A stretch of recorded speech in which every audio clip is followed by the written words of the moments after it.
So, hey, Tom. Hey, I appreciate you joining me on the InnSync Show. How you doing? Yeah, man. Good, man. It's awesome. Good to be here. Thanks for inviting me. You bet. Hey, it's Friday. I appreciate you spending a few minutes with us to talk digital advertising unleashed. Yes, sir. Super excited. I've seen some of your content on LinkedIn, and I thought I'd have you on to talk about some really exciting new strategies. One in particular, OTT or over the top. Yeah. So what is it, and why in the heck is it called over the top, by the way? It's a good question. And I actually just did a recent post on it because I was getting into some technical stuff on it. I'm like, you know what? It's probably best to just talk about it on a very basic level because it is very basic from a consumer standpoint. So OTT, as you mentioned, stands for over the top.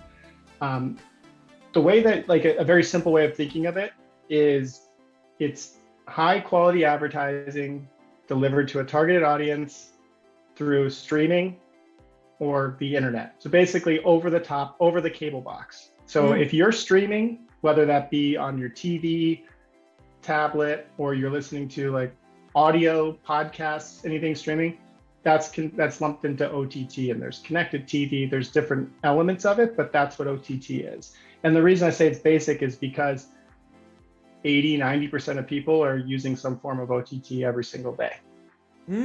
So it's a acronym, OTT, but it's a very basic thing and it's a part of almost everybody's life. Got it. So I'm curious, so what's the top? Obviously I've got that, but what would the top reference be? Yeah, I mean, the way that we think of it is like, over the top of that cable box. Think of it, it's just going directly to consumer. You're not going through somebody else, you're not going through something else. It's delivered directly to the consumer. So they're from an app standpoint, directly to their device. Nice. Yeah. Well, as a marketer, hey, that all sounds great, but why should I take notice? Why should I care? Yeah, no, it's a great question. And well, I think of it in a couple different ways. TV, we know, is a powerful vehicle. It always has been, or else people wouldn't be doing it. Some of the biggest names out there, advertisers, use TV because it works. And that's because when you're talking about a video or audio, like a podcast, or you're just listening to something, it's that ability to tell the story, right? Like something that TV, video in front of you on a screen does, it can evoke emotion, it can tell a story better than almost any other medium that's out there. We've seen that from still images now to short form video. People love video. They love that piece. People respond to it. But most importantly, the way I think of like why OTT is so unique and such a game changer in the advertising space, and I don't want to sound too boring here, whatever, just make it pretty basic, is that its ability to target. So we think of digital advertising, we've all come to accept that like you can segment out different people, audiences, and you can really target a specific audience so that an ad that you're sending out has relevance. Well, think of it this way with OTT. We don't care about the channel that it's delivered on, or we call it the content. It doesn't matter if it's at 2:30 a.m. on this station, 4 p.m. on that station. It doesn't matter where it's being delivered as far as the channel. It's all about having a targeted audience. So that when you're on OTT and you're delivering something to somebody, when you do it in a programmatic way, you're delivering it to an audience that's preconditioned to care about what your ad is. So when we do anything with ads from an OTT perspective, we really, we're looking for people that have they're preconditioned or pre-notioned to travel, a propensity to travel. They like fine dining, they like going out to restaurants. So that's really the big thing with it, is it's audience specific. So it's the power of traditional TV and radio with the precision of digital. So you really eliminate that waste and you're reaching a targeted audience. Yeah, I love that. In fact, you mentioned the word waste. And so it really, in a sense, it blows up the traditional model of demographics, right? You'd always talk to Cox Cable, one of the providers. annual income or gender or household. It blows because none of that's relevant anymore, right? It's based on. Yeah, sure. So like, yeah, I'm not here to say anything negative about how one business does it or another. It's just from my experience, what I think is powerful is, we've used this analogy in marketing as like the spray and pray. We want to make sure, because let's be honest, TV advertising, it's not cheap. And you have to put a lot of impressions out there to make sure, like, hopefully somebody in your target audience sees it and acts on it. So what OTT does is it allows people who may not have the budget for that traditional TV to get into this space that's extremely powerful, tell their story on a budget, and guarantee impressions, guarantee that their audience is going to see it. So you're not wasting impressions and valuable ad dollars out there to people who don't care. And I think of it this way, as like, how many times realistically have you seen ads? I mean, for God's sake, TiVo was pretty much created to avoid that stuff. So like, people were not conditioned to seeing things that they like. So the idea is that this evolution in advertising is that it's going to be targeted to people, and ads are a part of the world. It's just what it is. But like, now we're going to start seeing things that are relevant to me as a consumer. And if I'm going to watch an ad, that's meaningful to me. That's something that I would rather have. Absolutely. So you switch that between being disruptive versus, and the skip, obviously having the ability to, if it's not relevant to you, you get a really good point on that, versus to something that really piques your interest or something that's relevant to you, you're more apt to watch it. Right. And the thing is not every OTT platform out there is ad enabled. We know there's closed platforms like Netflix, but like I think they're coming out with one that is ad enabled, but like not everything is. But the ones that are ad enabled, first of all, people have accepted that there's going to be ads there. That's the trade-off. They understand that. They're okay with it. And quite frankly, those ads should be relevant to them. And so that's what we do, is we help. And like, I think that's what the beauty of OTT is like, if there's going to be ads out there, why wouldn't we want it to be pertaining to something that we may be interested in? Absolutely. So you touched on a little bit about the difference between OTT and some traditional advertising, and for the most part, you hit it right on the head. For the hotel industry, resort, traditional TV was way out of the budget anyway. So that's just one differentiator, but I'm sure there's some different things about traditional TV and those versus OTT. Could you explain a little bit more about that?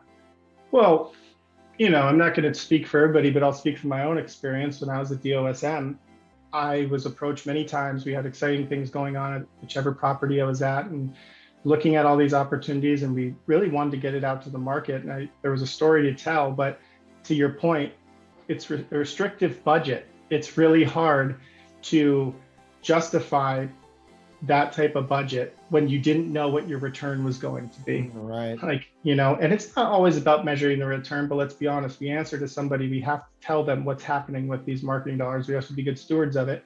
Sure. What I think is unique about OTT and why it's relevant to, we're just talking about the hospitality space here, is because we talk about in hospitality all the time as a property leader and in the industry, storytelling. The importance of storytelling, and that we have a unique message to tell, and our destination is incredible, or we have things going on that people just need to see, they need to experience. OTT will give them the opportunity to do that through video, but at the same time, they don't have to waste this whole budget on hoping that the right person sees it. And there's a level of attribution. I know everything's not about attribution, and that's a whole other rabbit hole, but like there's a level of attribution with OTT. You can actually measure how many people are seeing it, how long they've watched it, and you can see through different ways. You can set up KPIs when the person who has viewed your content has actually gone to your website. So there is a level of accountability also in OTT advertising that I think is very advantageous for people that are interested in getting into the space. It is measurable, and you can see it, so you can really justify that spend. Fantastic. That's great. Sounds really exciting, and I can't wait to learn more myself. As a recovering art director. I love the creative space, and I've always loved the storytelling process, because I think it's so important as a consumer. I'm sure you've got some great examples, because do you have one you could share with us? Yeah, so people ask me this, things that they can see is, I generally like to turn it back on them, and I can tell you a couple of the people that we work with, and they do phenomenal ads. But at the end of the day, the best OTT is something that you have seen. So when somebody asks me for an example, I can say, well, I've seen quite a few. It's easier for me to tell you about stuff that isn't a great example. If you're streaming and you're watching something that is not relevant to you, you know that what they're doing is they're still just buying impressions, and they're buying the space, and it's still going back to the philosophy of old TV style. Right. And they're wasting those impressions. They're not getting in front of the right audience. I can tell you, there's a couple of clients who've done this really well, the Cartwright being one of them, Sanderling Resort. They do some great content and put it out there. And it's been, I know with Cartwright specifically, just been tremendous value for them. But that's because what they've really focused in like the mentality of the places that do it the best, understand that it's about the property, but it's about the destination, the emotion, and the inspiration that gets involved in it. Sure. And that's what I love about hospitality and OTT, is like sometimes a still image or getting to the top of a Google ad search, while important in capturing that demand, it's hard to generate that demand without bringing in the full picture of what vacation, what travel truly is. You've probably seen Marriott. There's different places that have these really powerful and emotional videos that are out there. People are coming back to travel, and it works, because we're conditioned to travel. Humans love those experiences, and OTT allows you to invoke that emotion while also telling your story, being direct and honest right in front of people, in the comfort of their home or on their phone or their tablet, and be able to see that full story. Very nice. No, that's fantastic. I've also seen a few articles on the possibility of retargeting element. Do you have an example of that? Are you guys working in that space right now?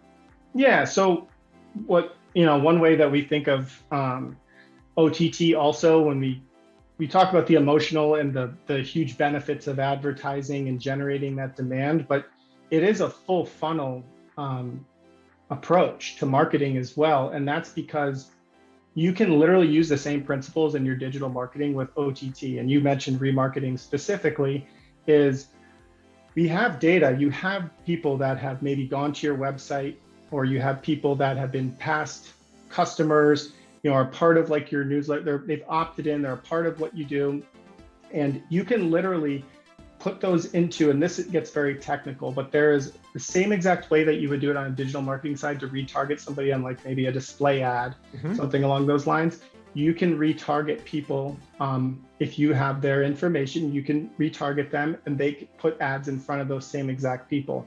So we call it full funnel, because it's exactly what you can do in every stage of digital marketing. You can be top of mind awareness all the way down to that call to action. You can have a call to action, and you can actually cart abandonment, retargeting, however you want to refer to it. You have that aspect that you can implement into OTT, because it's all about, the one thing that I want to drive home with OTT is it's all about audience. It's all about targeting. And that's all what it is. It's basically the power of traditional TV with the capabilities of digital media. Anything that you could do from a digital media standpoint, whether that be in your PPC or your search, anything SEM, you can do in the OTT space. I love that. No, and what I like, one of the hot buttons when I first learned about this is the waste and the elimination of, and as somebody that really values resources and that spend as well. That's something that was really, really of interest to me. So absolutely. Hey man, this has been a great combo. I'd love to, a little bit further down the road, I'd love to continue the conversation. And I learned so much about this. I really appreciate your time. My pleasure. Thank you. could you share a little bit of Tom Smith's secret sauce before we leave here? Tom Smith's secret sauce. Well, we talked about this before, of course, so this isn't going to be new to you, and we've gone back and forth. And if anybody looks at anything that we do on LinkedIn, you can probably see these conversations go back and forth. But as a salesperson, as a marketer at heart, the best advice that I can give, some of the secret sauce is, would this work on me? You know, put yourself in the customer's shoes. There are so many things, strategies, everything out there, great ideas that if you don't believe that it's something that you would respond to, it's going to be hard to deliver on as a marketer. And that doesn't mean that you have all the knowledge. I would also say some of that secret sauce is also being willing to talk to customers, talk to people, get active, get other people's opinions. And a great way to do that, is not just being active on LinkedIn, being in places where people are talking, have these conversations, ask questions. So it's really that mindset of, how would this impact me? And am I willing to have somebody else's opinion? You know, that's really the secret sauce in getting outside opinions and bringing that into what you do. Oh, I love that. That's great. And that's one of the things I've been talking about recently is, as marketers, and including myself, I've had a very difficult time of taking myself from where I'm at and putting myself in our prospect or customer's shoes, which it seems obvious, but for whatever reason, it doesn't always come natural. And I think that's wise advice. Absolutely. Yeah. Well, it's learned the hard way. I gotta, yes, indeed. I've been doing this for a little while. So yeah. Awesome, man. Hey, I appreciate, again, thanks so much for spending a few minutes with us. Hope you enjoy your weekend. Absolutely. Likewise. Really appreciate it. Take care. You bet, brother. Take care.